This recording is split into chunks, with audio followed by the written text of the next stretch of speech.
All right, all right, all right.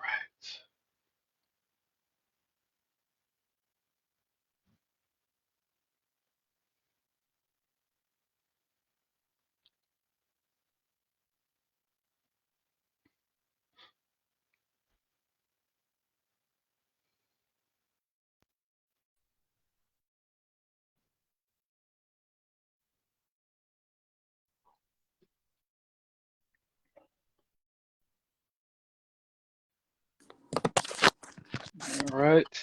Here we go. Here we go. Shalom, shalom. Shalom, shalom. How you feeling, King? Feeling good. How about you? Kyle, How you Kyle, feeling? feeling good. Calm, Kyle, all praise to the Most High. So, actually. you know, marriage chronicles, all things marriage, part two. You right? You know, so through the spirit part of the Most High, we're gonna get in this thing. We're gonna get in this thing. Wait a few more minutes, probably just another minute. You know, and Lord willing, somebody get edified through the spirit. If we could get one sheep through the spirit, that'd be cool as well. So it doesn't matter. It's for the lost sheep of Israel, right? Marriage is a big, big, topic in Israel.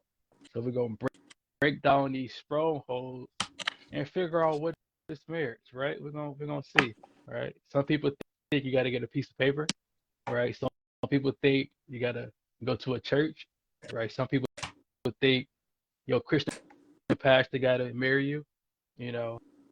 Um, but we're gonna break down these strongholds, through the spirit part of the Most High, right? So, I just one of my favorite topics in Israel. One of my favorite topics, right? Favorite topics, right? So, favorite topic, the spirit part of the Most High, for real. Wait a right. Okay. Well, let's hop in this thing, right?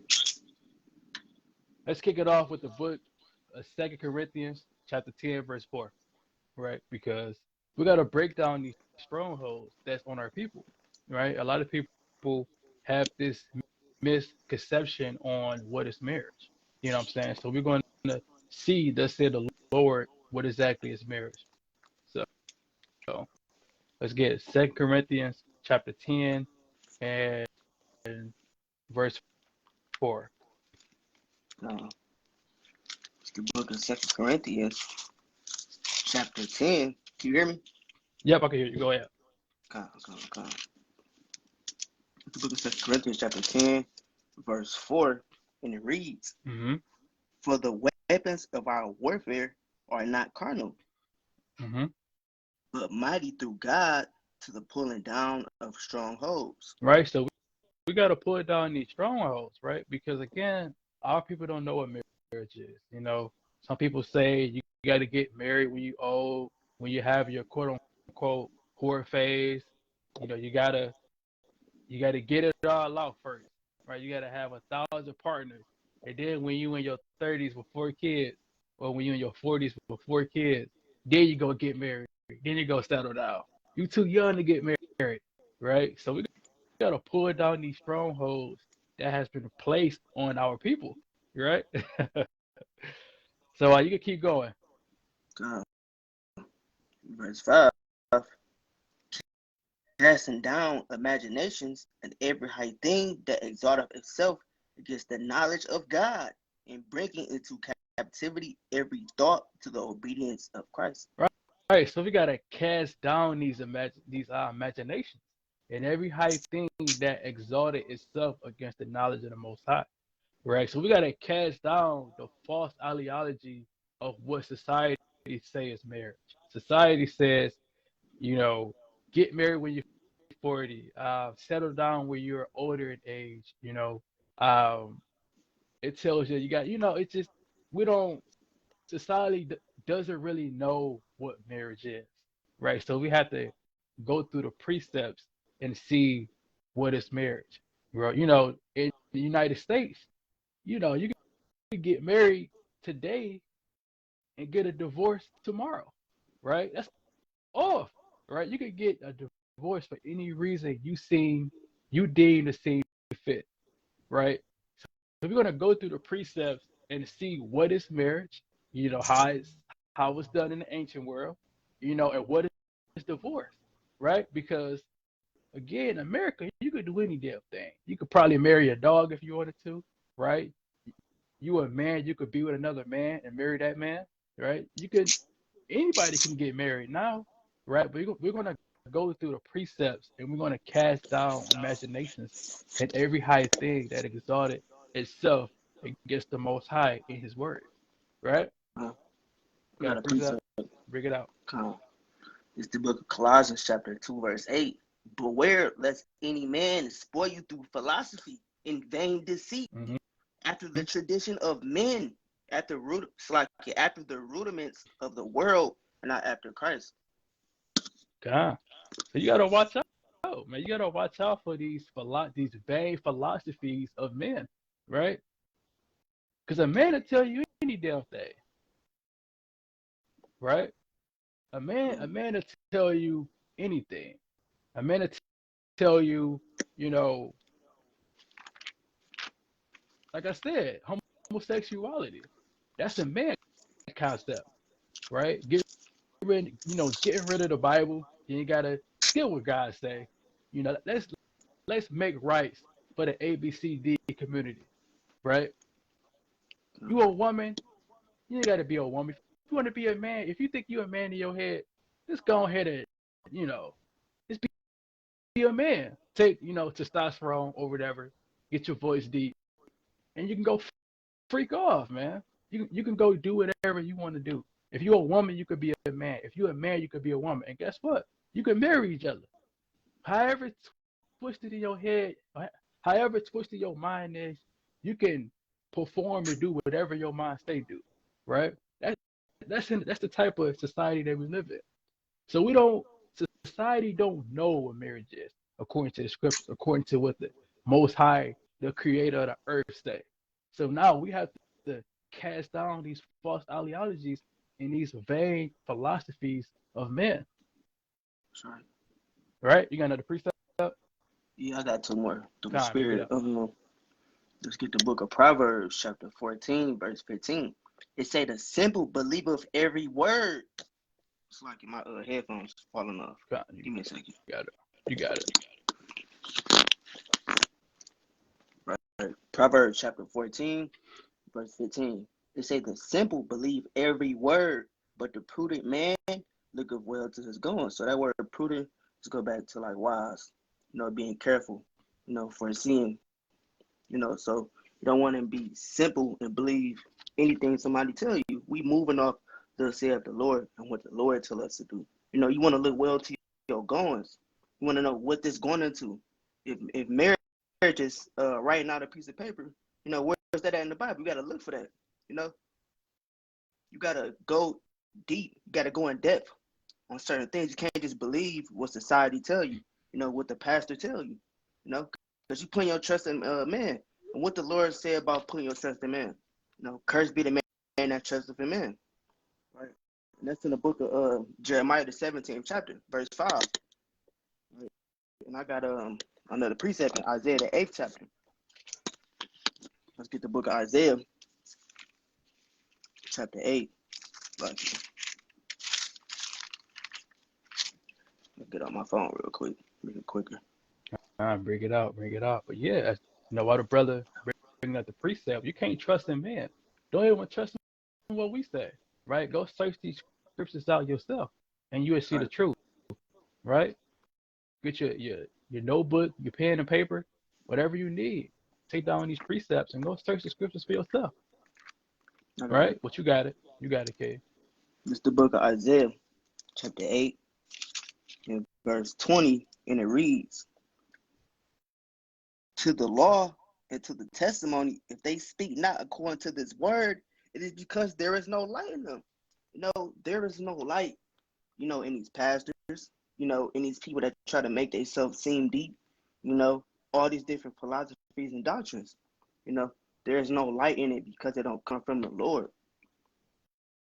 You That's understand? right. That's right. That's right. Guys, so we got the pre, we we won't dry it up through the spirit power of the Most High. So we're gonna get right into it, right? What is marriage, right? All things marriage, part one, right? So first thing first is we have to see what is marriage, right? What is it, right?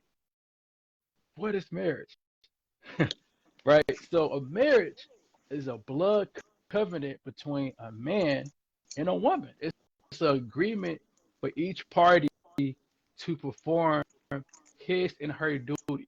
That's really all it is.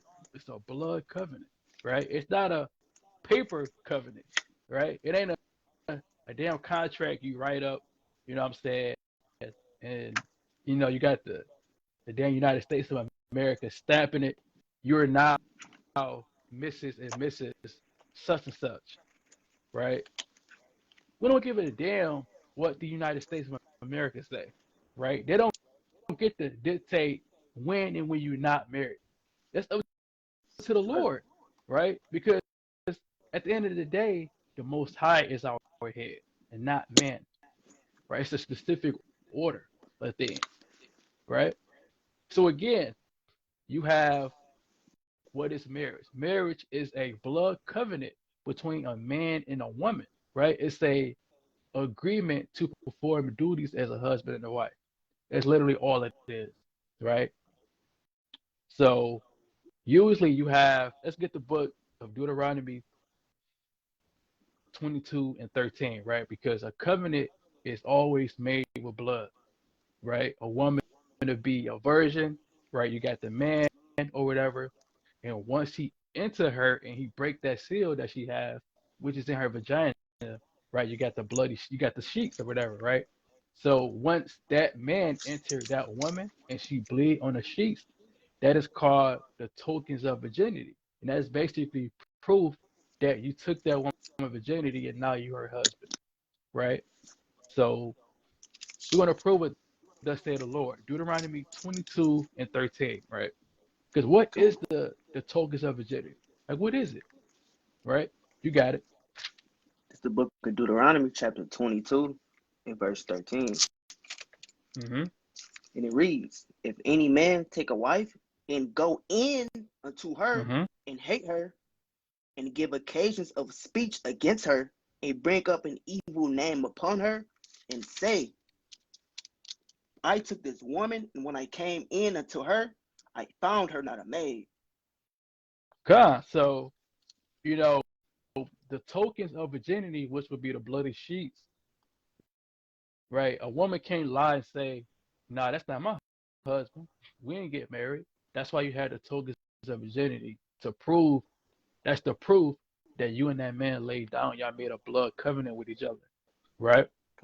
But Oh, before that, let's get the book of Exodus, right? Chapter 22 and verse 16, right? Because we gotta start from the top, right? Exodus 22 and 16, right? So let's say, you got the woman, you eyeing that woman or whatever. Let's see what gotta happen. What are the steps? Exodus 22 and 16. I got a precept after this. You got it. This is the book of Exodus, chapter 22, verse 16, and it reads, and, Uh-huh. and if a man entice a maid that is not betrothed and lie with her, he Mm-hmm. shall surely endow her to be his wife. What it say? He shall surely endow her to be his wife. Right? So if you take, so we're gonna break that down really, really slow, right? Read it again slowly so I can break it down. You got it. This is the book of Exodus, chapter 22, verse 16. Uh-huh. And if a man entice a maid Right. So a tight meaning you spit in your game, you getting the phone, what I'm saying? You talking to her, right? You got it.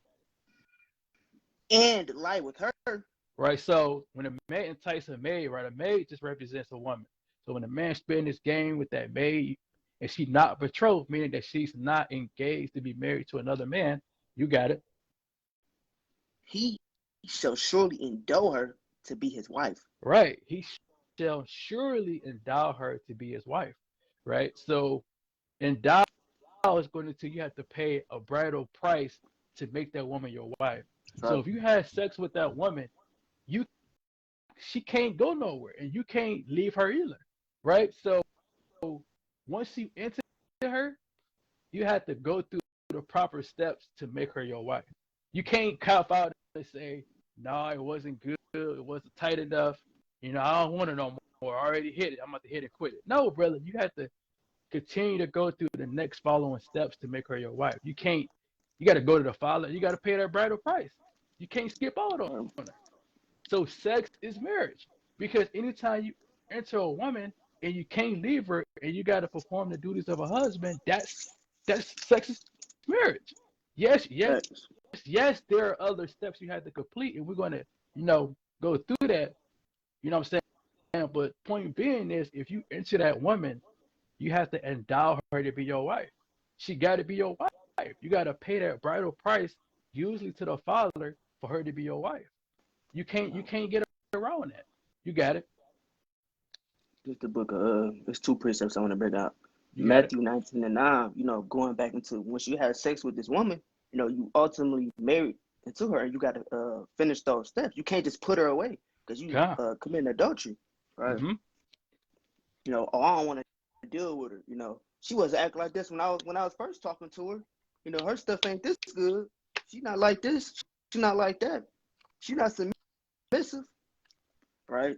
God. Matthew 19:9, and I say unto you, whosoever shall put away his wife, except it be for fornication, and shall marry another, committeth adultery. And whoso marry her, which is put away, doth commit adultery. Right? So you can't put God. your woman away unless you commit a fornication. She's dealing with another man. You can't do it, no matter what. This is why you have to take the proper steps to court somebody. Because once you with them for life. You know, God. if she got spirits on her, if she a harlot, you got to deal with it. You got to deal with it. It is what it is. You know. God. I got this other precept in Exodus the 24th chapter. I don't know if you was gonna bring that out or not. Going to the blood covenants. Everything God. God. I was gonna bring that out next. God, I was gonna bring that out. But you got it, cause that's what I was gonna bring out. Yeah, bring that out. Bring that out. God. God, God, Bring it out. That's the spirit. I was gonna bring that out next. You got it. God. This is the book of Exodus, chapter 20. What I say? 4 and 8. God, I believe 24 that's and 8. 24:7 or 8. God, let me see through the spirit. I believe that's Exodus Yeah, 24. it's 24:8. God, bring it out. Bring it out. Bring it out. I'm gonna start at 7. It's the book of Exodus chapter 24, verse 7. And he took the book of the covenant and read it in the audience of the people, and they said, "All that the Lord has said, we will do and be obedient." So they making a covenant with the Most High. Start Through at Moses. Salakia. Start at verse 6. Con, that is better. So we're gonna start at verse 6 of Exodus, the 24th No, chapter. Salakia. Start at 3. 3. Salakia. Yeah, start at 3 and read it down. Con. So You this is the got it. book of Exodus chapter 24, verse 3. And Moses came and told the people all the words of the Lord, and all the judgments, and all the people answered with one voice and said, "All the words which the Lord have said, we will do." Right? I'm gonna let you explain it, King. Con. So again, so you got Moses, right? And you got the Israelites. So basically, keep reading. It's gonna tell you through the spirit. Keep reading. Con. Read verse 4. We're gonna wrap. We're gonna put it all together. You got it. And Moses wrote all the words of the Lord and rose up early in the morning and built an altar into the hill and 12 pillars according to the 12 tribes of Israel. And he Mm-hmm. sent young men of the children of Israel, which offered burnt offerings and sacrificed peace offerings of oxen. And the Lord, I messed up, hold up. You good? And offered burnt offerings and sacrificed peace offerings of oxen to the Lord. And Moses took half of the blood and put it in basins, and half of the blood he sprinkled on the altar. Verse 7. And he took the book of the covenant and read in the audience of the people, And they said, all that the Lord have said, we will do and be obedient. And Moses took the blood and sprinkled it on the people and said, behold, the blood of the covenant which the Lord have made with you concerning all these words. God, right? So you got the Israelites, you got Moses, right? Like each time they, when you read Leviticus chapters 1 through 4, right, it goes into the different sacrificial laws, right? You got the burnt offerings, peace offerings, you got all these different, offerings and sacrifice that they done, to the altar or whatever, right? Going into animal sacrificing. But point being this, you got the Israelites gathered together, right? And he's basically telling them, Moses telling the Israelites, what I'm saying, that basically you got to do all of these things that's written in the book of the law. And the Israelites actually agreed through a blood covenant that they was going to keep the commandments and do what the Most High tell them to do. That's basically all it said. So we made a blood covenant. The Israelites made a blood covenant to the Most High and say that everything that's written in this book, we're going to do, right? So what's happening when you make a blood covenant, right? It's an agreement, it's a contract, right? But it's through blood, right? It's a contract saying you're going to perform certain duties. So when you enter a woman and you break that seal, and you break that, when you break that seal and blood come out, you just made a blood covenant with that woman, right? You made a blood covenant with that woman, and you basically saying that you're going to perform the duties of a husband. You agreeing to be with that woman, and you're going to make her your wife, and you're going to perform duties as a husband. And that woman agreed to be your wife. It's to perform duties as your wife. That is what the blood covenant represents. All right. Just give me 1 second, y'all. All right. Come. Right. So read verse 8 again. Hold on, give me a second. Come. Gotta reconnect. Come. This weird. Somebody called me and kind of Salaki. Come. I'm gonna read this while you get connected. It's the book, Exodus chapter 24 and verse 8. It says, and Moses took the blood and sprinkled it on the people and said, behold, the blood of the covenant which the Lord have made with you concerning all these words, right? So again, each covenant is always made with blood. We made a blood covenant with the Most High back then, and you could compare this with marriage. When a man enters a woman and he break her virginity, right? When he take her virginity, he break that seal and she bleed on the sheets, which would be the tokens of virginity. You know what I'm saying? He just entered and made a covenant with that woman. They have made a covenant together, and that is what marriage is. That's right. Right? So sex is marriage because it's deeper than physical. It's deeper than you having sex with her. It's deeper than that, right? Even from a spiritual standpoint, when you enter a woman, what happens? She starts taking on your characteristics. She starts talking like you. She start liking the same things you like because you leave in your DNA in her. It's even a science to it. So it's deeper than physical. It's spiritual. The Bible is spiritual before it's physical, right? So a woman, when you enter a woman, what happens? She changed, right? Her body changed. If you have a baby with her, right? Again, y'all become one flesh. That's right. She's talk like you. She like the same things you like. Point. For example, she ain't like apples, but she made a covenant with you, and all of a sudden her taste buds changed, and now she like apples because of you.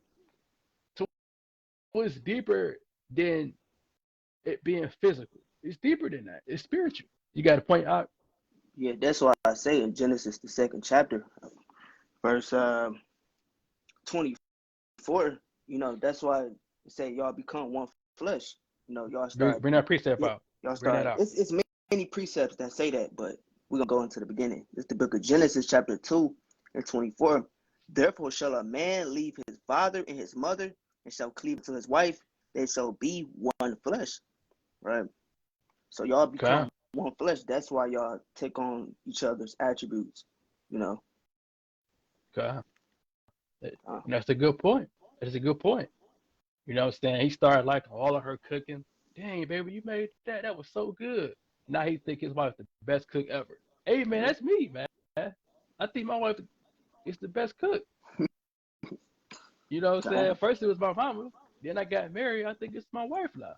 You can't tell me that my wife is not the best chef in that kitchen. I won't believe it. That's because we one flesh, right? that's So right. it's deeper than physical. It's Spiritual. deeper than that, right? It's spiritual, right? So now, so far, we touched on what is marriage, right? Which is a blood covenant between a man and a woman, right? Whoever is, you know, bound to that man, but usually it's a man and a woman, right? Now, a man can't have multiple wives. That's but we're not gonna go there, right? We may say that you know, for another part. I know Israel, y'all can't stand that, right? But a man can have multiple wives, but we ain't talking about that right now. We just going into what is marriage, right?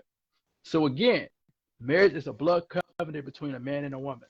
That's what That's marriage is. right. It's an agreement to perform duties as a husband and a wife. That's what a marriage is, right? It's not Come. about who's gonna cook, you know, this day and this day. No, it's just you agreeing to be her husband, to be her protector, to lead her, right? It's an order to things, right? But we're gonna get there through the spirit part of the Most High. We're gonna get there, right? We brought out Deuteronomy 22 and 13, which is the tokens of virginity. Because in ancient days, you need a proof, right? Women can lie, men can lie, right? Men was liars back then too. I can't just say the women because it's a balance, right? So you got the tokens of virginity to prove that a marriage was consumed, it was consummated, right? So that's what the tokens of virginity is, which is the sheets, which is the bloody sheets, right? You have sex on the sheets, you know, a man he take her virginity, blood come out through the spirit part of the Most High, and the sheets, the bloody sheets represents the tokens of virginity, right? So something happened, they got to kind of go to the judges, Deuteronomy 22, 13 through 15. If you read it all the way down, Deuteronomy 22 and 13 all the way down, it goes into what to do if a party lie or whatever. But let's keep going, right? So now that we know what is a marriage, we got to go into how it's made, right? Do you go and just pick out a woman, or do the Bible deals with prearranged marriage? Let's answer that right now, right? Usually, back in ancient times, our customs are the father pretty much finding a wife for his son. It's always prearranged, right? It's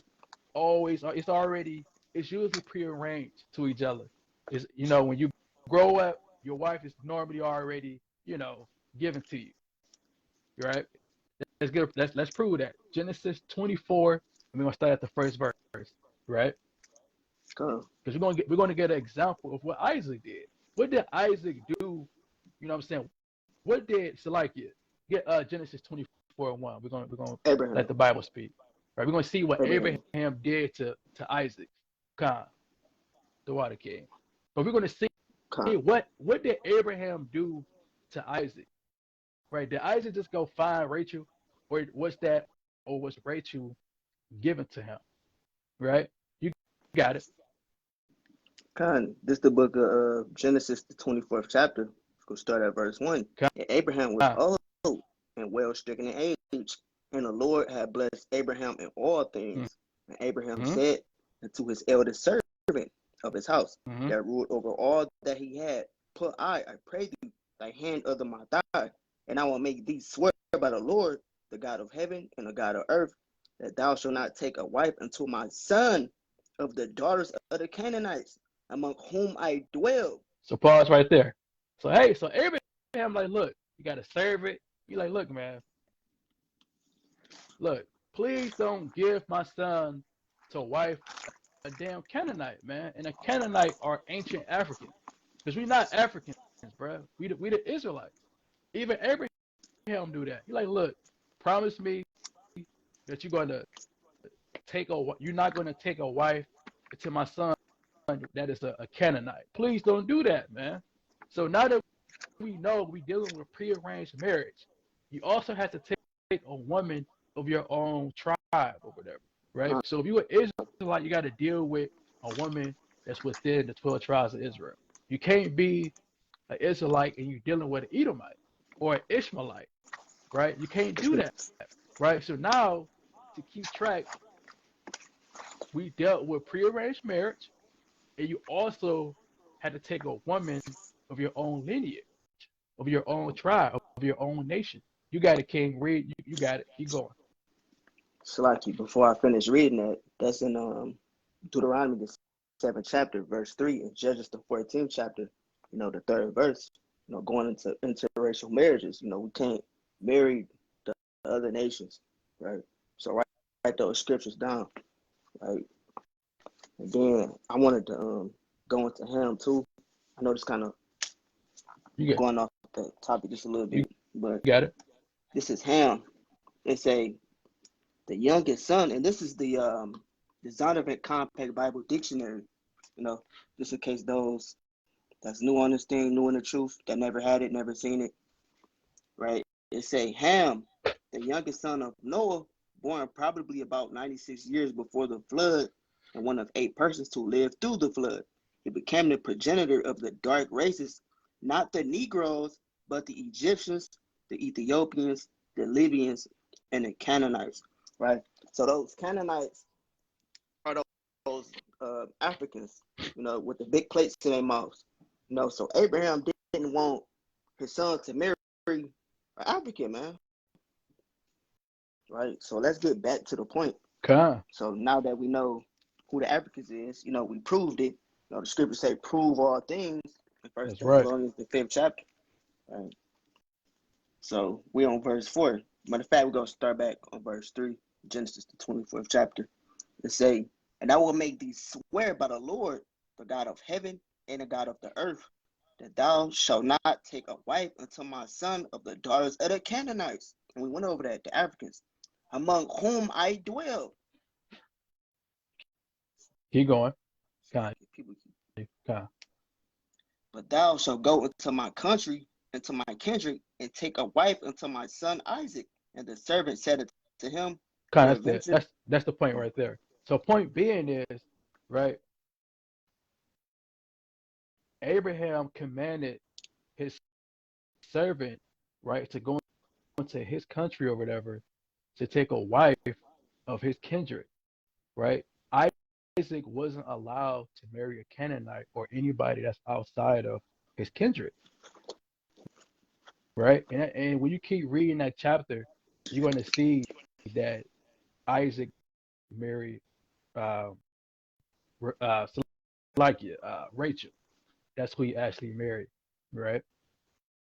So that was really the point. So now we touched on what is marriage. We touched on the steps of it. We touched on the tokens of virginity. We touched on that it's usually prearranged, right? Let's get another one. Let's get 1 Samuel 18 and 21.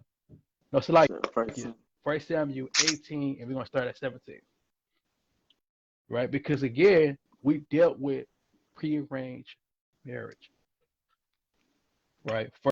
1 Samuel 18 and 17. We're gonna see what Saul did with David. How did David get his wife? Right? We're gonna see. You got it, kid. You said 1 Samuel what? 18 and 17. 18. Yeah, 1 Samuel 18. Yeah, 1 Samuel 18 and 17. So this is the book of 1 Samuel, chapter 18, verse 17. You 2 Samuel. Slocky. I just end up in 2 Samuel. Hold up. All right. 1 Samuel 18 and 17, and it reads, and Saul said unto David, Behold, my elder daughter, Merab, her will I give thee to wife. Only be thou valiant for me, and fight the Lord's battles. But Saul said, for Saul said, let not my hand be upon him, but let the hand of the Philistines be upon him. So you got David trying to give away his elder daughter, Merab, right? Or whatever. But keep reading this, it's going to tell you what's going to happen. Verse 18.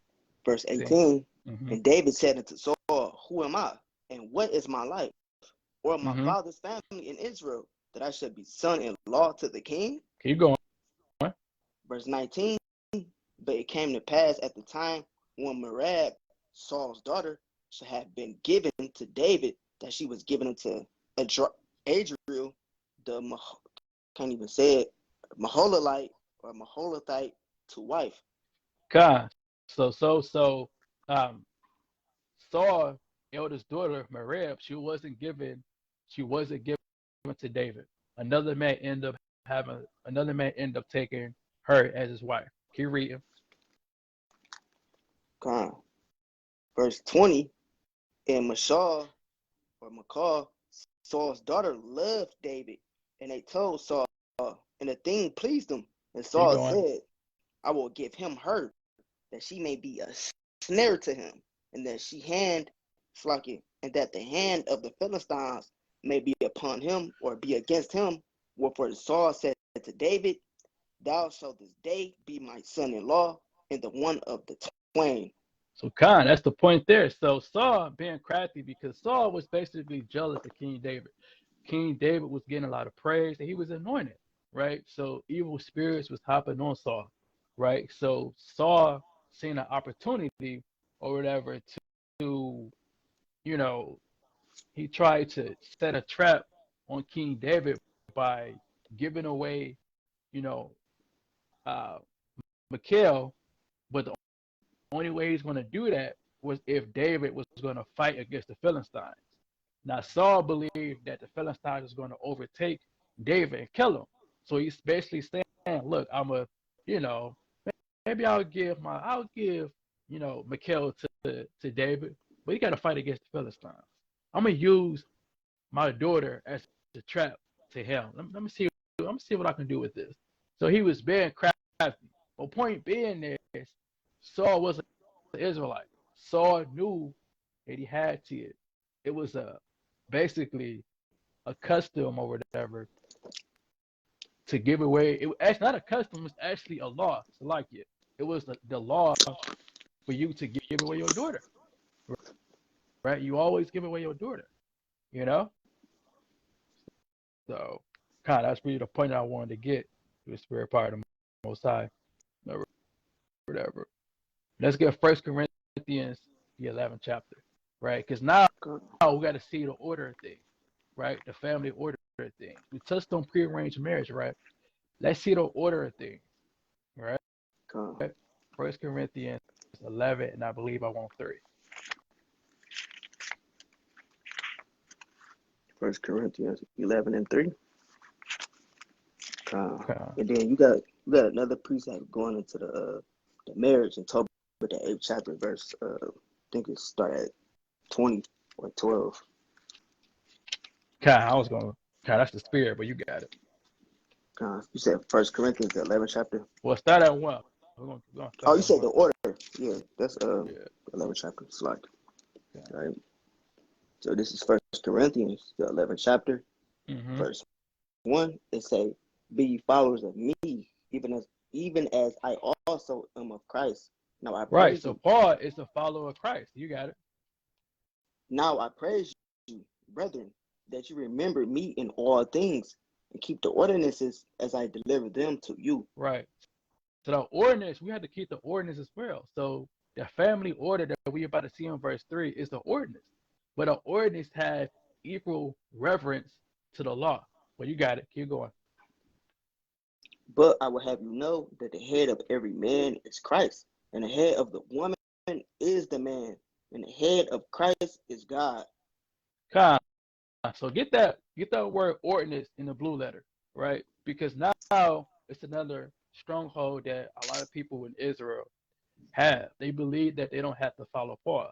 But this is going to be a cut to a lot of brothers that doesn't believe that Paul is a part of the law, or they believe that, you know, we don't got to listen to what Paul say, even though he say be a follower of him because he's a follower of Christ.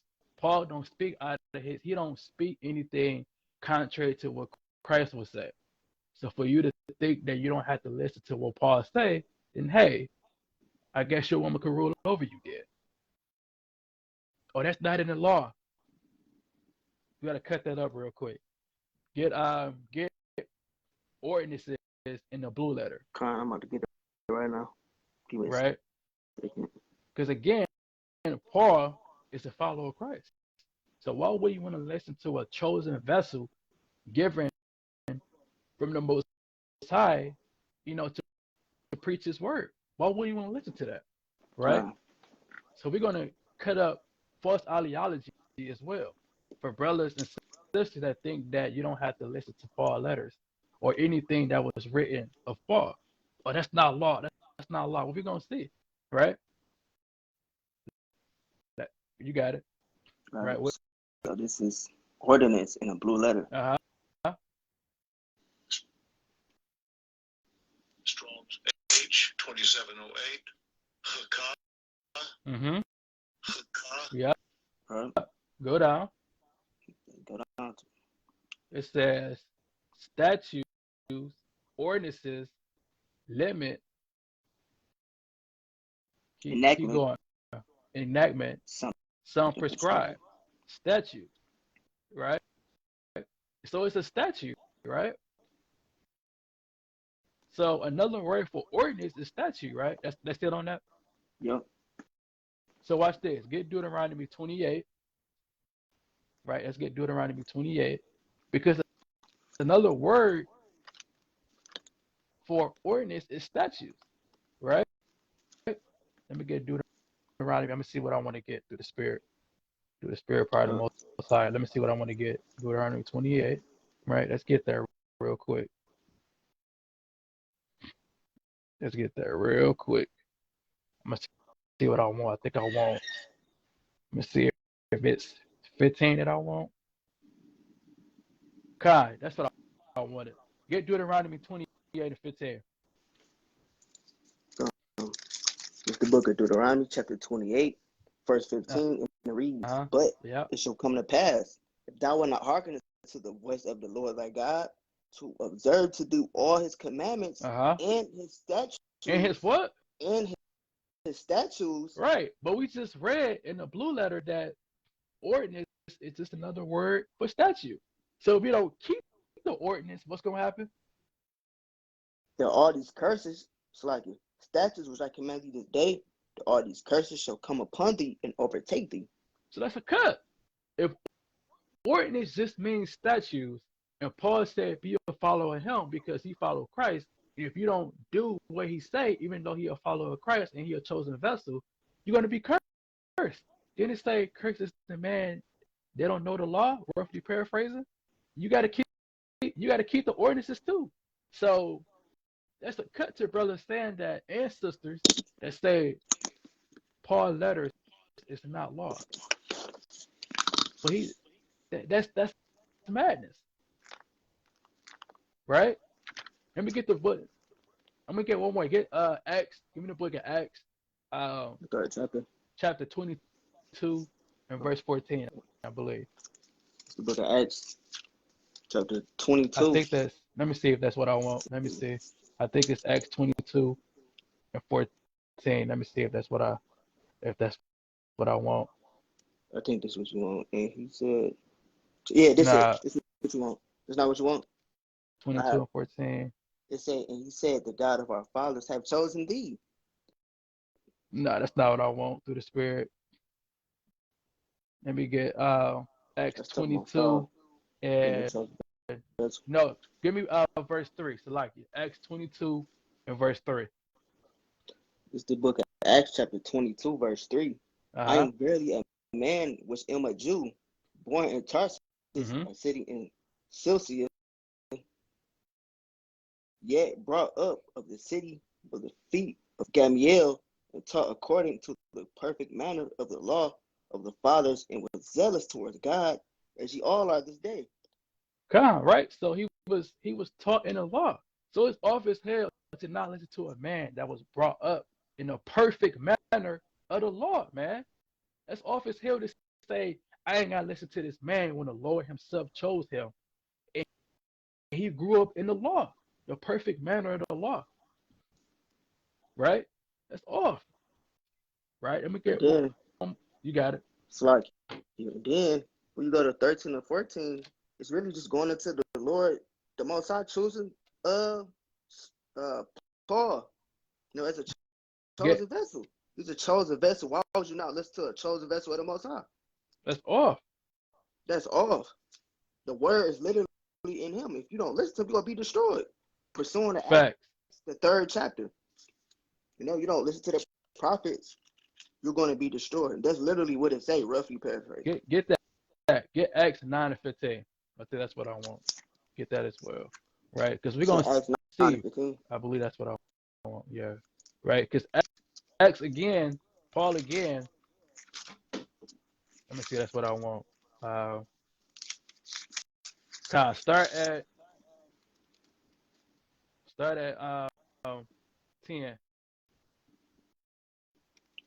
at 10. That's the better precept. That's the better one right there. It's kind of like the one it's kind of like the one in Acts 22nd chapter. I believe that's what we Kind. just did. Yeah, kind. Very direct. Right. Kind. We're gonna get straight to the point. Just read it. Start at 11. This is the book of Acts, chapter 11.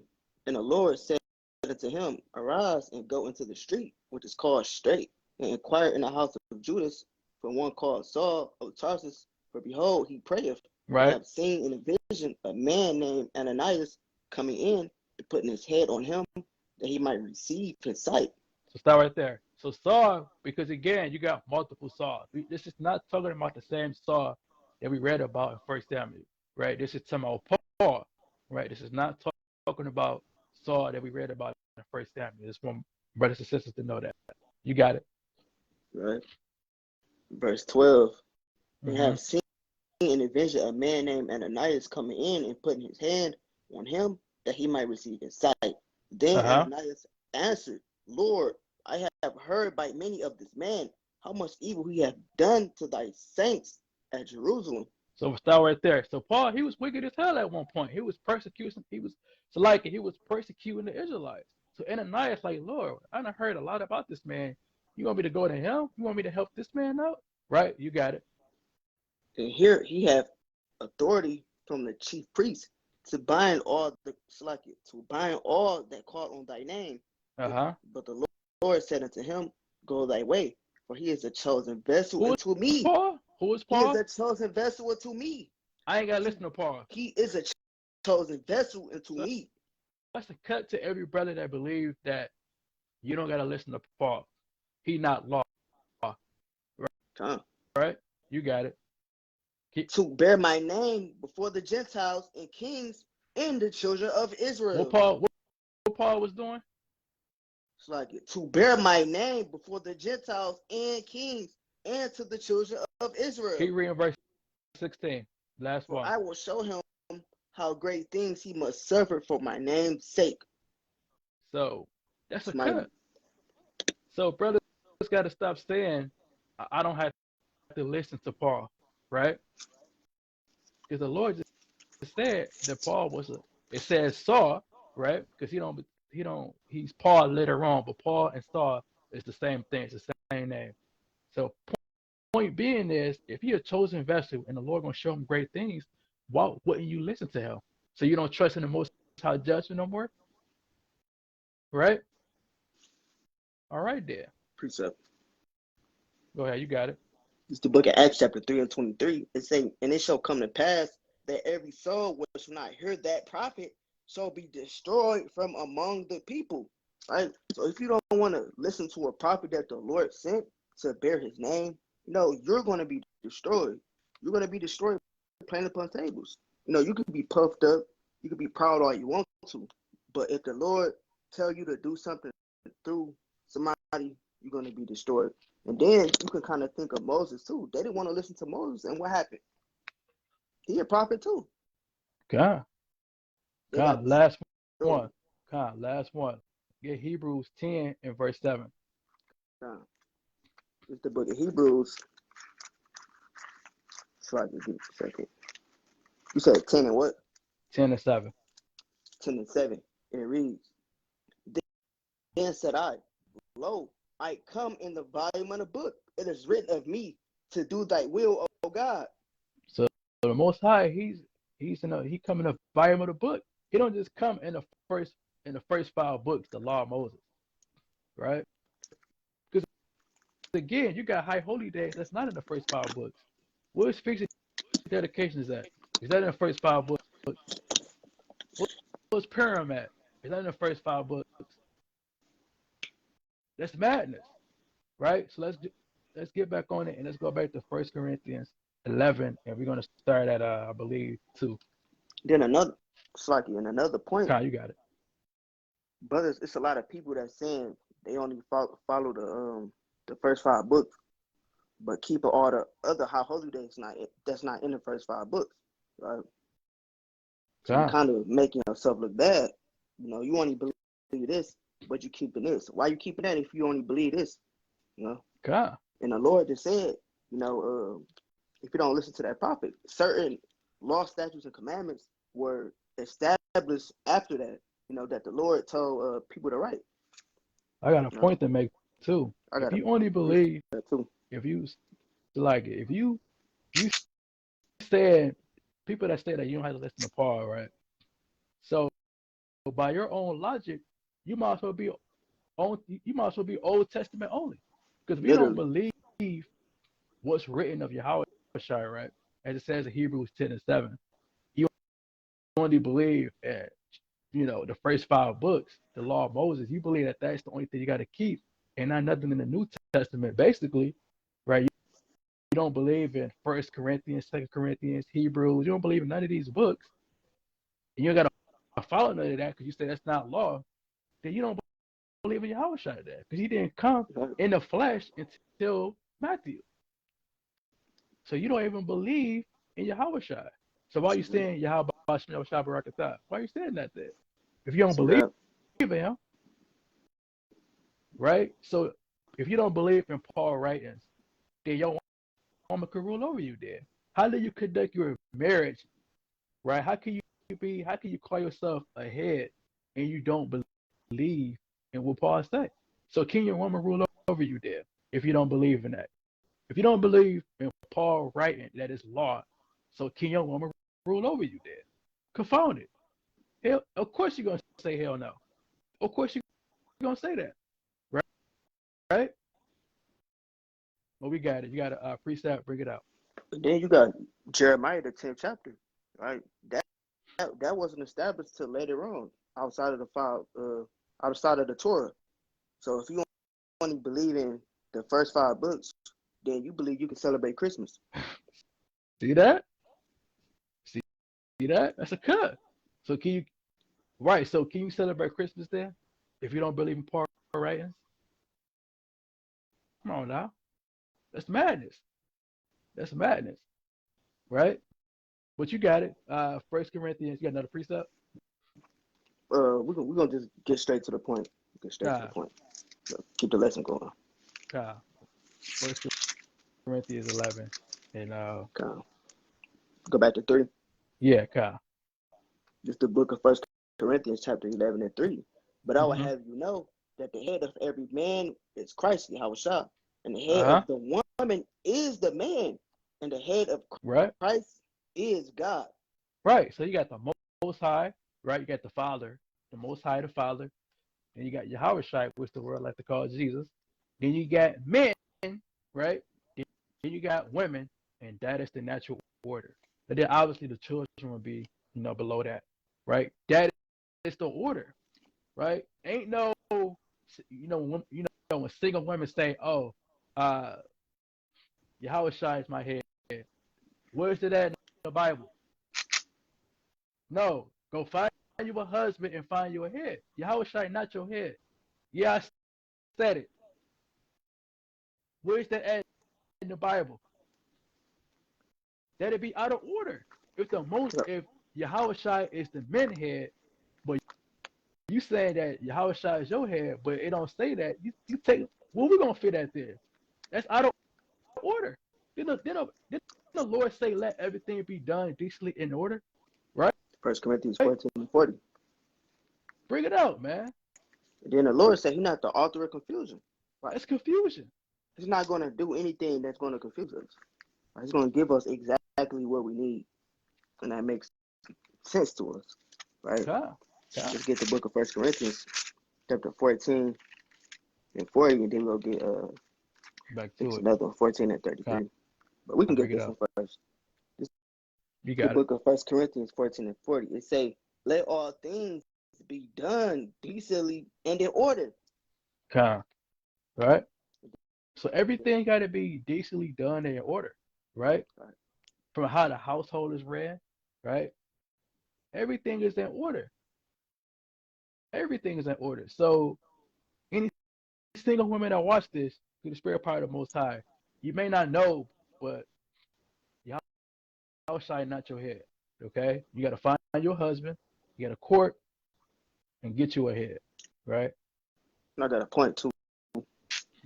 When you go into school, and I bring this point out all the time, when you go into school, you know, you don't just have everything out of order. You know, you got a superintendent, you got a principal, you got a teacher, you got the students or the staff. It's like it's just an order, you know. There's always an order. Angels, you got the order in the angels, you got the Mosai, you got Yahushua. You know, it's always it's an order. You know, it's an order in every single thing. The Lord not gonna do nothing out of order. You know, and that's the order. You know, the Most High, Christ, man, woman, children. You know, without an order, there's going to be chaos and confusion everywhere. You know, when you building a car, you have to build that car a certain way. It has to be a specific order. The same way for a house. You know. Good point. Right? Even in school, right? You got the students, right? You got the teachers, you got the staff members, right? You got the counselors, right? You got the assistant principal, you got the principal, right? And then you got somebody higher than that. It's always order in everything, right? Always. Yeah, that's what it is, right? So let's get back. You got another precept? No. Okay, let's get back to the list. I got a few more precepts. There's actually a lot of precepts I want to bring on, but I kind of want to. We could do a part 2, Lord willing. Right. So now we know the order of things, right? The Most High, which is the Father. Then you got Yahushua, which the world like to call Jesus Christ. Then you got men. Then you got women. Then you have the children. That is the natural order of things, right? So you have to run your household as such, and that's a part of having a successful marriage. Because you know what marriage is already. You just went over it. But now you have to conduct your marriage in a certain way, right? And women, you know, but that's part 2. I don't want to spoil it. Part 2, we'll be talking about, we'll go in depth about how to run your household and stuff like that. But this is mainly about what is marriage. You know, I don't want to give away too much juice, too much water. But this lesson, I want to stay on track. You got a point? No, I ain't got a point, King. So now we know the order of things, right? Now let's get Numbers chapter 30 and verse 8, right? Because everything is decently done in order. A woman is always bound to either her husband or her father. So if a woman is single, she's bound to her father, right? Most times not gonna leave you, headless. You know, your father right there, it probably be your brother. But we're gonna get the precepts though, right? Numbers 30 and verse 8. Start at 8. This is the book of Numbers, chapter 30, verse 8. But if her husband disallow her on the day that he heard it, you might need to go up. Let me see. What's that, 30? It's going into the vow, right? If she make a vow. Yeah, I think that's. Yeah, I want to get. Start at. Unless you want to be direct to the point and you explain it. Yeah, let me see what I want to start. You want to start at verse 3. Yes, I said start at 3. Did I say that or like you. Yeah, I I said, thought you said 8. You said 8, didn't oh, you? Salaki. If I said 8, Salaki, that's what I meant. I meant 3, Salaki. Salaki, you got it. You got it. This is the book of Numbers, chapter 30, verse Uh-huh. 3. If a woman also vow a vow unto the Lord and bind herself by a Mm-hmm. bond, being in her father's house, in her youth, and her father Uh-huh. hear her father hear her vow, and her bond wherewith she hath bound her soul, and her father shall hold his peace at her, then all her vows shall stand, and every bond wherewith she hath bound her soul shall stand. Ka. But So, Salaki, I'm gonna hop in there. So this basically just said if a woman make a vow, right, and the father he don't say anything, then that vow that she made is gonna stand, right? Keep going. verse 5. But if her father disallow her in that day that he heareth not any of her vows or of her bonds wherewith she have bound her soul, shall stand, and the Lord shall forgive her, because her father disallow her. So if the father just he speak against it, he don't allow that vow to go through, then hey, she can't that vow not gonna, you know, it is what it is. She can't make that vow. Right? You got it. Verse 6. And if she had at all a husband, when she vowed or uttered out of her lips, wherewith she bound her soul, and her husband heard it, and held his peace at her in the day that he heard it, then her vow shall stand, and her bond wherewith she shall bound her soul shall stand. So now this going into if she have a husband, right? So if she have a husband and he don't say nothing about, he hold his peace, he don't really say nothing. He basically, he allowing it to happen. And hey, she can go forth.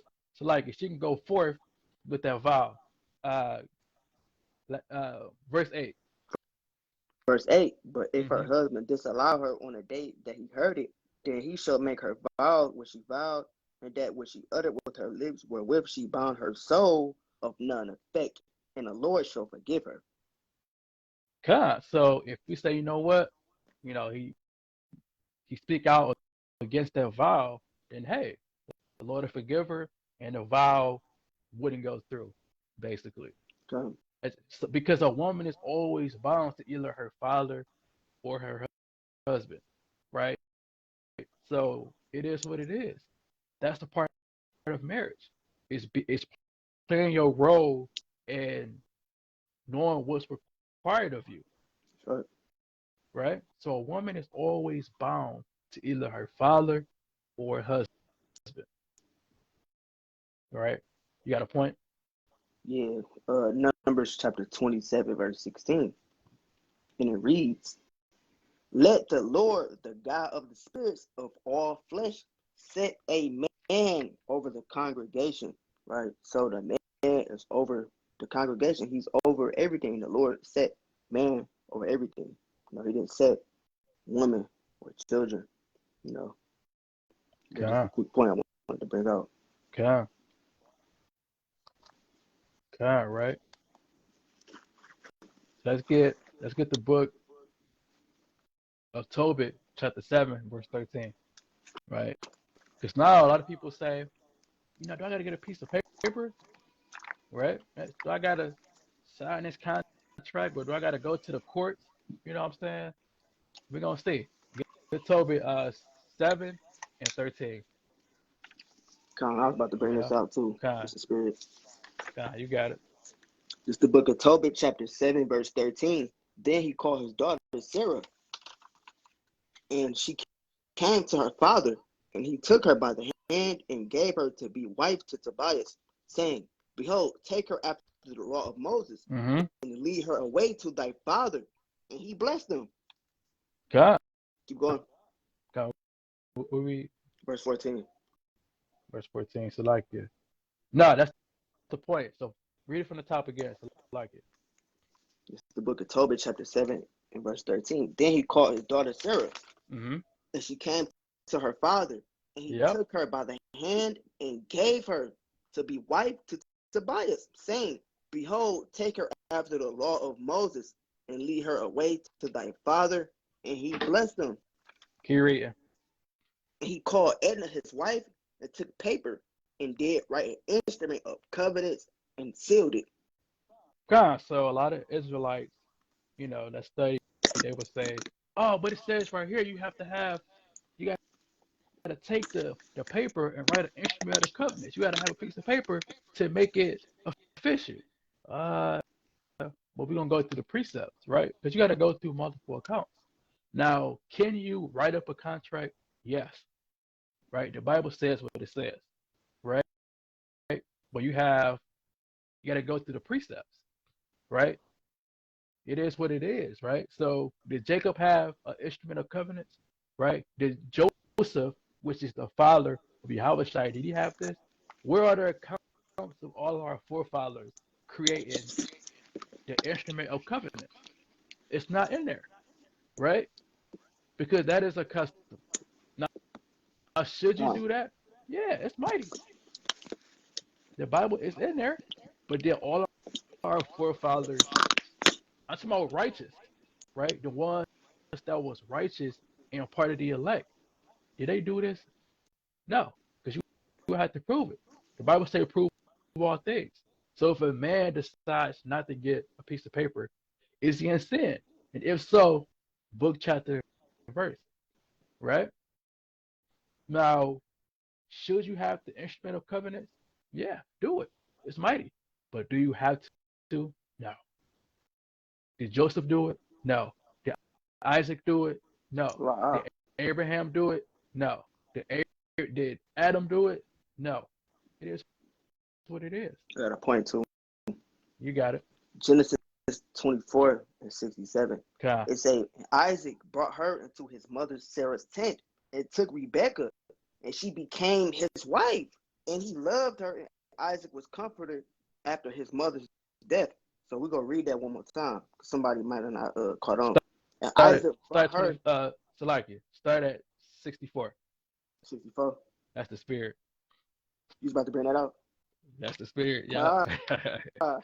It's a couple of these I was gonna bring out, but this the perfect one. This right on the nose. Yeah. Okay.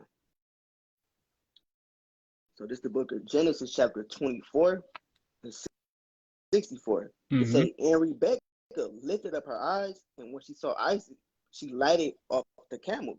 And she had said unto the servant, what man is that walketh in the field to meet us? And the servant had said, it is my master. Therefore she took a veil and covered herself. And the servant told Isaac all things that he had done. And Isaac brought her into his mother's tent and took Rebekah, and she became his wife. And he loved her. And Isaac was comforted after his mother's death. See that? Right. So where is the account of Isaac? Where's the instrument of covenants at? Where's it at? Where does it say that thou shalt have the instrument of covenants, man? Where is it at? It's not in there, right? Did Isaac go off for not having it? No. Right? It is what it is. They made a blood covenant that we mentioned earlier. They made a blood covenant together through sex. It is what it is, right? You got a point? Yeah, all he just brought it to the tent, had sex with her, and that's when it officially happened. So that was his wife. Yeah. I got a few more precepts. Let's get Genesis 29 and 20. 29 and 20. Okay. Genesis 29 and verse 20. And read that to 21. All right? We're going to get more precepts on that. All right? It's the book of Genesis, chapter 29, verse 20. It says, and Jacob served 7 years for Rachel, and they seemed to him but a few days for the love he had to her. And Jacob said unto Laban, give me my wife, for my days are fulfilled, that I might go in unto her. But I thought why he didn't say, give me my wife so we can go down to the courts, sign his paperwork? No. He said, give me my wife so I can go into her, man. I'm finna go club that, man. Give me my wife so I can go do my business for her. That's right. It is what it is, right? Let's get Matthew 1 to 18 and read that to 21. right? Matthew 1:18. Because we're gonna see about Joseph, man. Did Joseph had the instruments of covenant?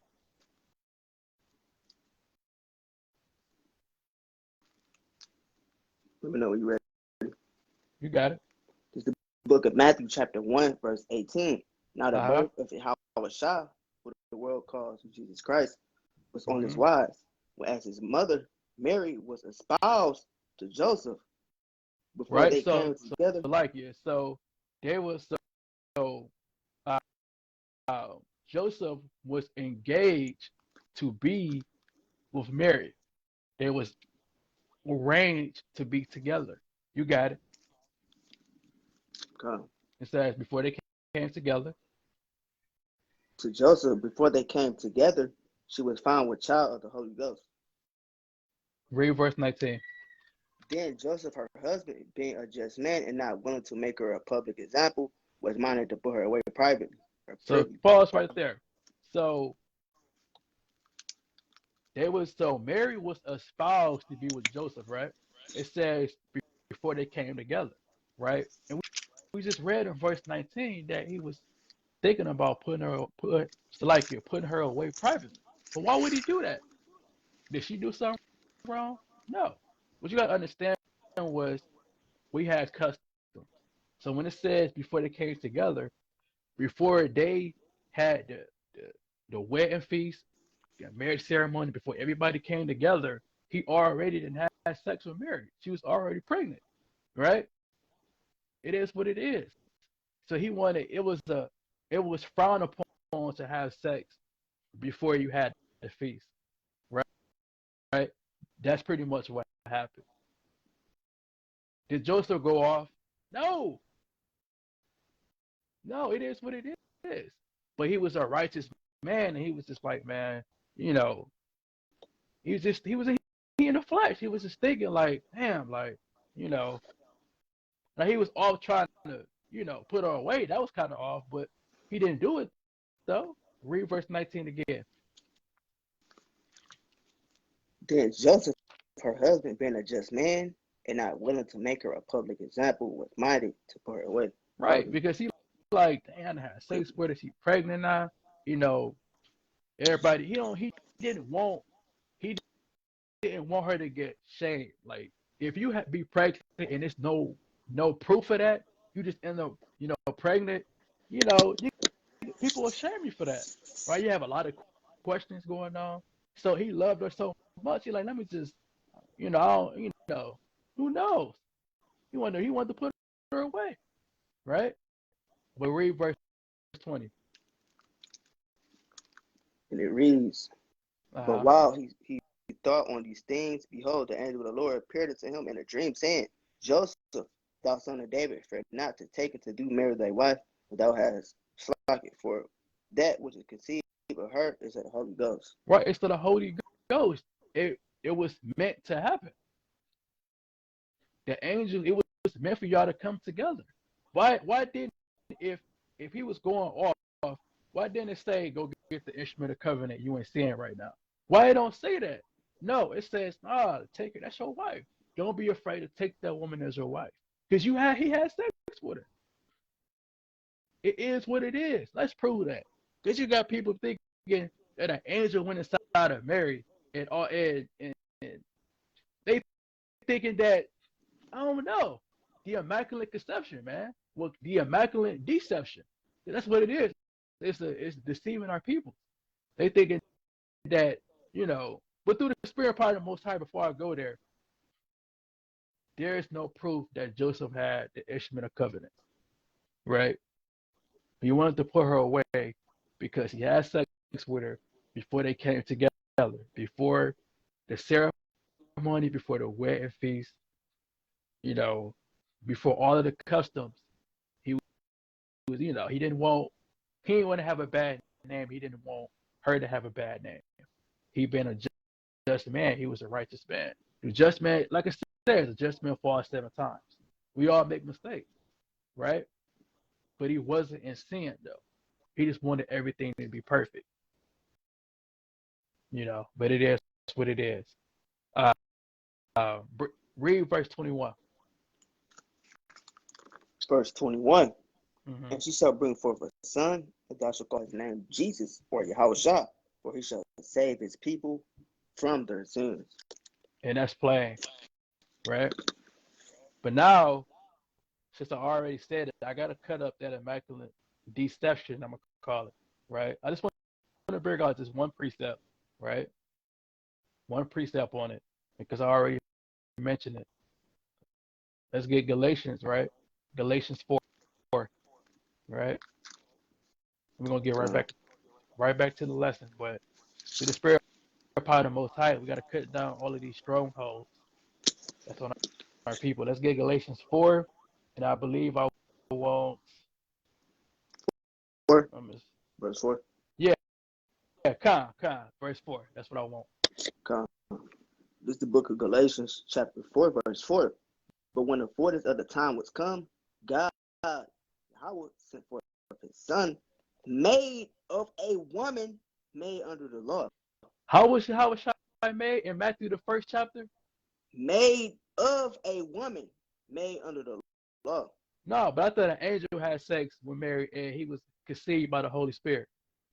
Made of a woman, made under the law. So how else would a woman get pregnant? By Solomon. a man and a woman having sex. Right? Precept. You got a precept, go ahead. Come. Let's get the book of wisdom of Solomon, chapter 7. All right, let's get the book. We're gonna start at verse 1. It's the book of wisdom of Solomon, chapter 7, verse 1. I myself also am a mortal man, like to all, and the offspring of him that was first made of the earth, and in my mother's womb was fashioned to be flesh in a time of 10 months, being compacted in blood of the seed of man, and a pleasure that came with sleep. And when I was born, it's like you. I'm gonna get straight to the point. I think I might have got the point already. That really was the point, you know. I am a mortal man, like all, and the offspring of him that was first made of the earth, and in my mother's womb was fashioned to be flesh in a time of 10 months, right? So Solomon, he was born like anybody else. That's how people are born, you know, by having sex, you know. And that's really the point for real. I don't think that's the one that I actually wanted, but that's really the point. God, you won't jump down to, you know what I want, for real. Jump down to verse 5. That's probably what I want. Verse 5. It say, but there is no king that had any other beginning of birth. Yeah, that's what I want. Yep. All praise. It was no king, right? Yeah, ain't Yahweh trying to king of Israel, right? Pursuant to, I believe that's Acts 5:29, I believe. But point being this, through the spirit part of the Most High, Yahweh shines right here. He the king of Israel. Read that again, and read verse 6 as well. It's the book of wisdom of Solomon, chapter 7, verse 5. It says, but there is no king that had any other beginning of birth. No king. Salakia. No king. Yahweh Shai the king. The king of kings, the Lord of lords. You got it. Verse 6, for all men have one interest into life, and the light going out. Right? Then wisdom didn't Solomon have all of the knowledge, man? Let's prove that. Right? Because we got to cut up the immaculate deception, I call it. Right? Let's get the book of wisdom of Solomon. I believe I want the 9th chapter. Right? Let's get that. Wisdom of Solomon 9, and I believe that's, what do I want? Wisdom of Solomon, Salakias. That's the same chapter, 7 and go down to 15. Is in this chapter. Jump all the way down to 15. Right? You say, God hath granted me to speak as I would, and to conceive as is meet for the things that are given to me, because it is he that leadeth into wisdom and directeth the wise. Here it is. For in his hand are both we and our words, all wisdom also, and knowledge of workmanship. Here it is. For he hath given me certain knowledge of the things that are, namely, to know how the world was made in the operation of the elements, Keep going. the beginning and the end, amidst of the times and the alterations of the turning of the sun and the change of seasons, the circuits of years and the positions of stars, Here it is. the natures of living creatures and the furies of wild beasts, the violence of winds and the regions of men, and the diversities of plants, the virtues of roots, and all such things as either secret or manifest, which I know. So, Khan, in all such things as are either the secret or manifest, them I know, right? So, King Solomon, he knew the secrets. You don't think he know if Yahushua was conceived by an angel or if he was conceived by a man, such as Joseph? He said what he said. Yahushua gave him the knowledge.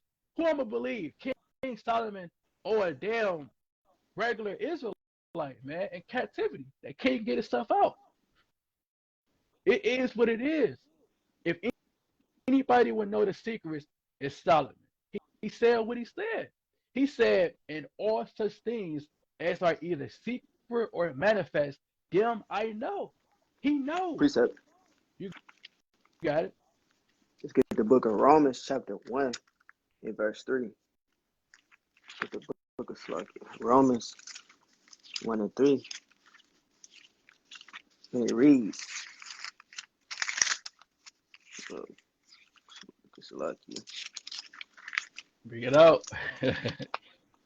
It say, concerning his son, Jesus Christ, our Lord, which was made of the seed of David according to the flesh. So going to the word seed. What does that word seed mean? Let's get the blue letter on the word seed. Let's get the definition. Now you're finna see what's the meaning of seed, man. Bring it out. I got it. So let's get the definition. We'll get the seed definition first before I go into the blue letter.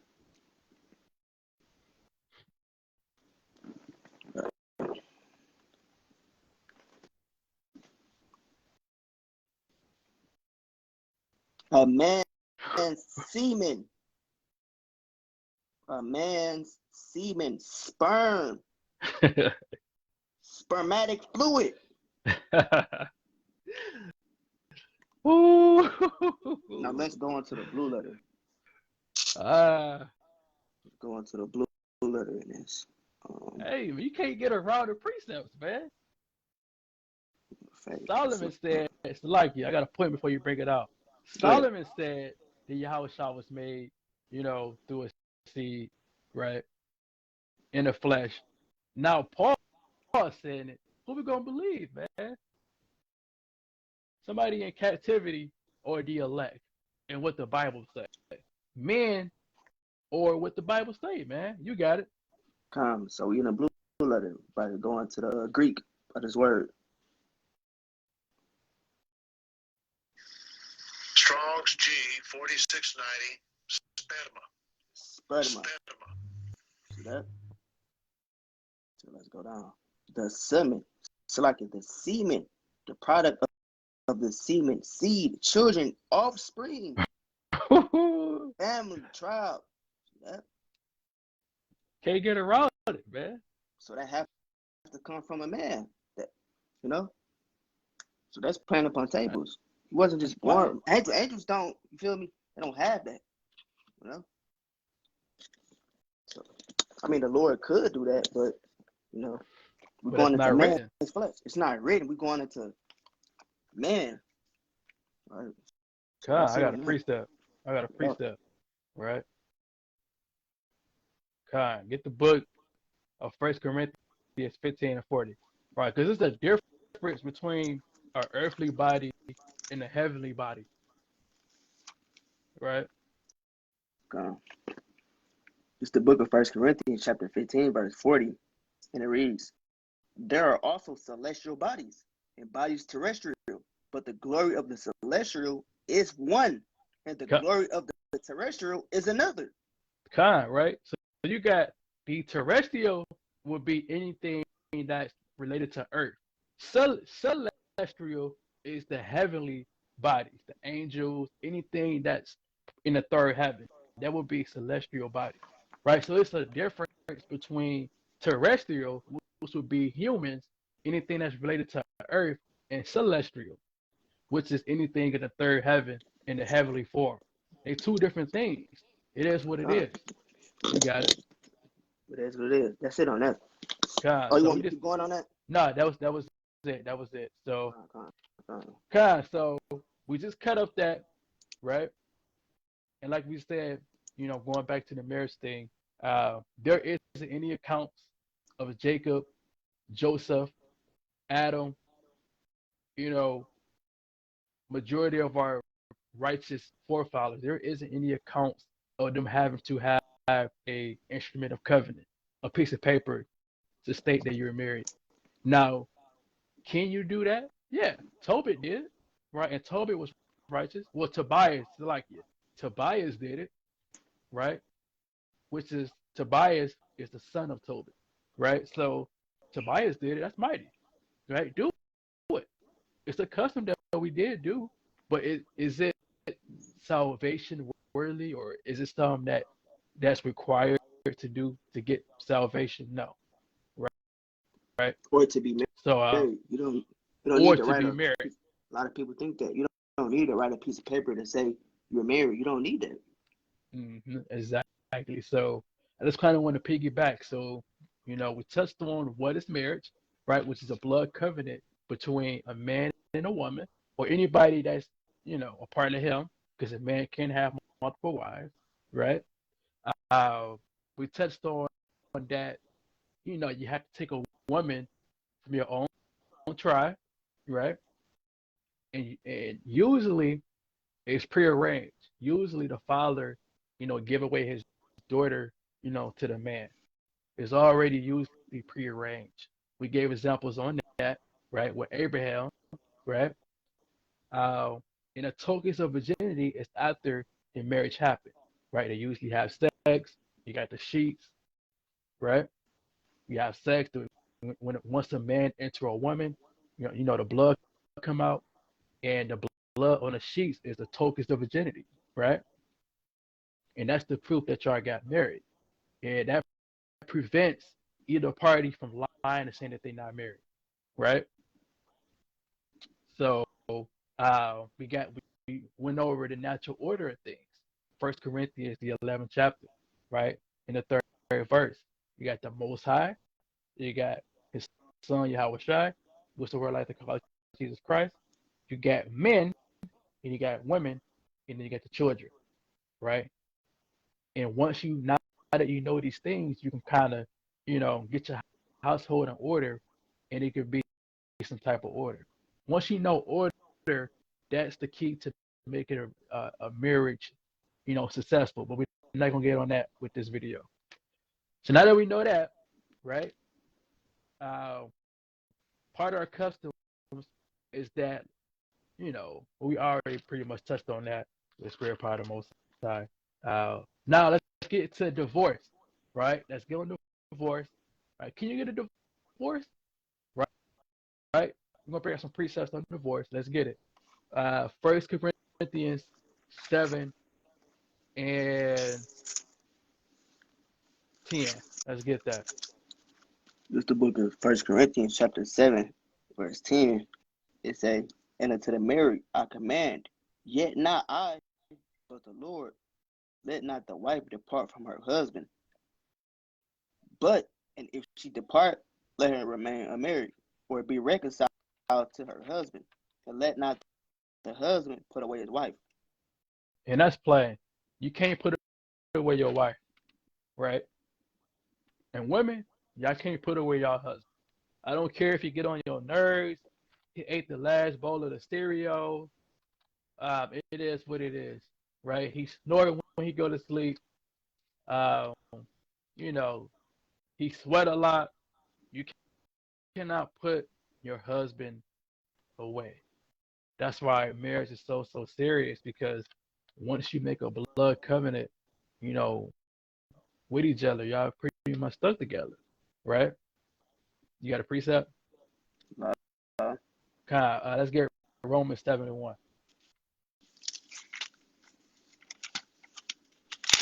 it's the book of Romans, chapter 7, verse 1, and it reads, "Know ye not, brethren, for I speak to them that know the law, how that the law have dominion over a man as long as he liveth?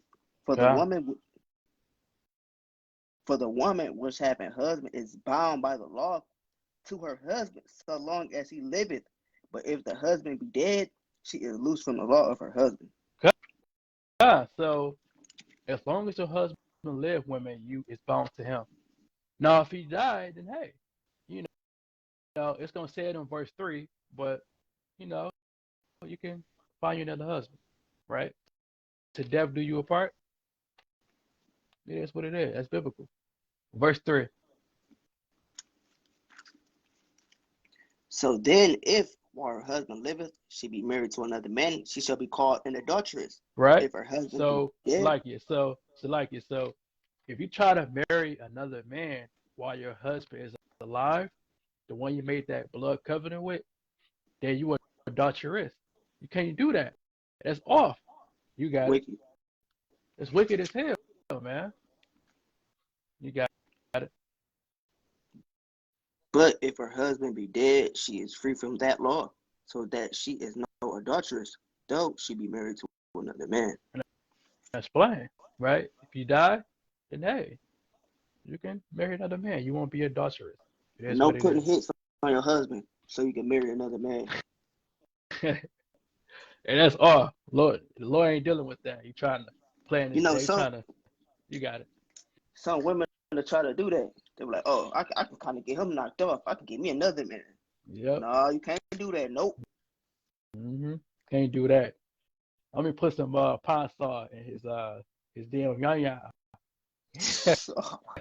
Right? He had his damn feast day. Oh my goodness, that's madness.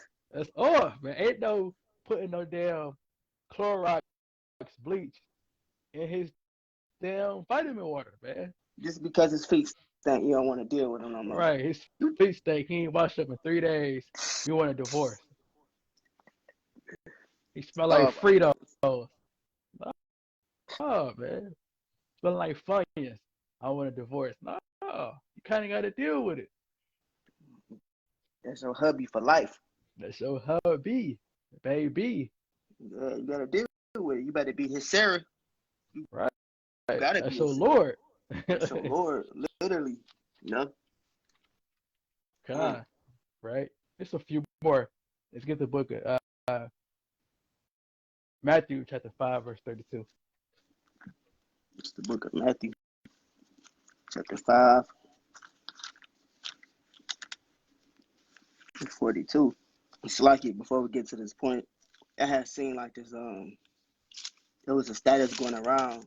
You know, it was a woman, she basically was just talking about what she do to her husbands or what she do to men or whatnot. And I kind of just thought about that. It's wicked. Oh, man. Right. So this is the book of Matthew chapter 5 and verse 42. It say, "Give to him that asketh thee." Hold up. This what you want? What, Matthew 5 and 32? Oh, I thought you said 42. Nah, Matthew 5 and 32.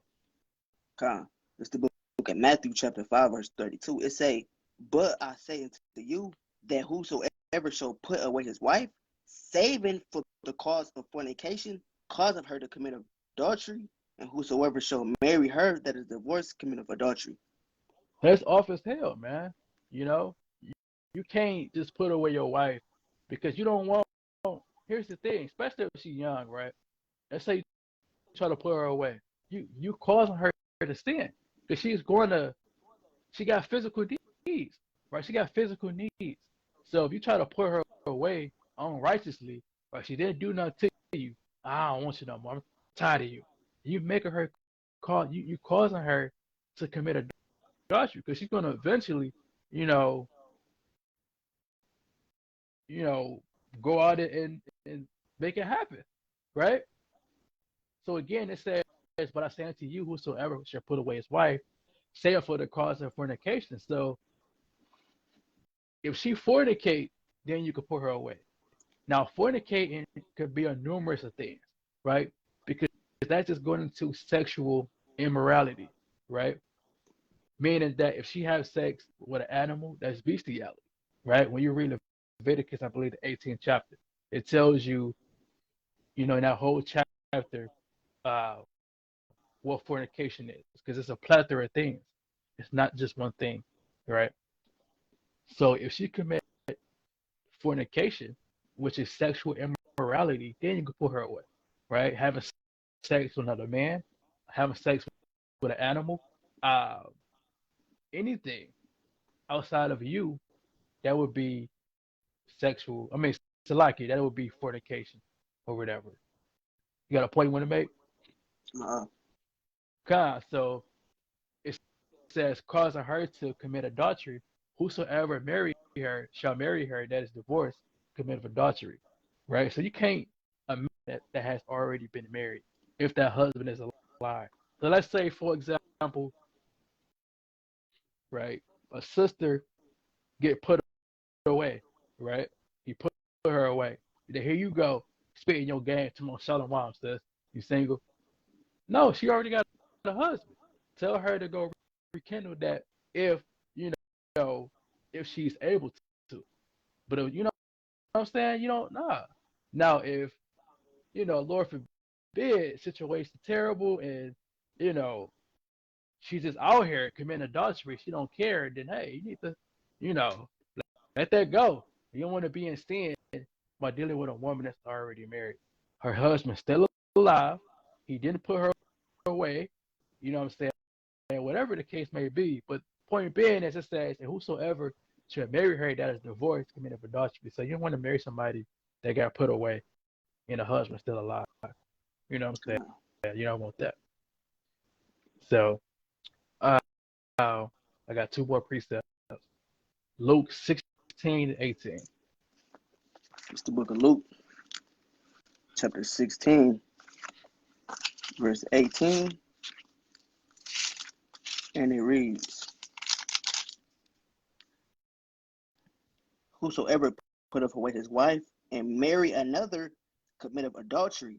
And whosoever marry her that is put away from her husband committeth adultery. And that's plain. Fellas, if she married, run. Let's just keep it simple. If she married, run. If she say, oh, I'm separated from my husband, run. All right? It's really that simple. Let's call it what it is. Right? You can't put her, and then fellas, you can't put away your wife unjustly, unrighteously. You can't say, you know what, I'm gonna get another rib. I ain't dealing with you no more. You're going off, brother. You're going off. It is what it is. Now, sisters, right? Let's get John 4:18, one of my favorite precepts. John 4:18. You can't hop ride to ride, right? Ain't no hopping ride to ride. Ain't no damn what's her name? That celebrity that dated Diddy and his son. Uh, what's that woman name? She dated P Diddy and his son. What's that celebrity name? Damn, I can't even think of her name. Young Miami? No. Her name is she was with Michael B. Jordan too. I know you're talking about is that Lori Harvey? Yeah, Lori Harvey. Ain't no damn Lori Harveys, man. Wicked. You want to keep dating multiple men. That's off. Like your brother Abbas say, it's off, man. Get John 4:18. It's the book of John, chapter 4, verse 18. Uh-huh. But thou hast had 5 husbands, and he whom thou now hast is not thy husband. And that saidest thou truly. Start at read one verse up. I think I want to start there. Verse John 17. 4 and 17. Mm-hmm. The woman answered and said, I have no husband. Yahweh said unto her, thou hast well said, I have no husband, but thou hast had 5 husbands. He who thou now. You see that? Women always talking about, oh, I'm single. You didn't get nobody. You didn't slept with 9 dudes this year. and you talking about you single. You got 9 husbands, right? So if sex not marriage, why did Yahweh Shai said you have 5 husbands? Is there any accounts of this woman signing 9 different, Salakia, 5 different contracts? No. She slept with 5 different dudes. I got a point too. You got it. If she would have signed 5 different contracts, then they would have had evidence. So they would have already knew. So they wouldn't even deal with her. Because brothers would have already had evidence. So obviously there was no evidence in this. God. And that's plain. It's plain, right? Right? So Israel, right? I hope that, whoever watch this, hope that you guys has been edified through the spirit power of the Most High. First and foremost, I would like to give all honor and glory to Yahweh, Ba'ashem, Hamashiach, Malak, Yahweh Shai, right? And we're out. Shalom, shalom. Shalom.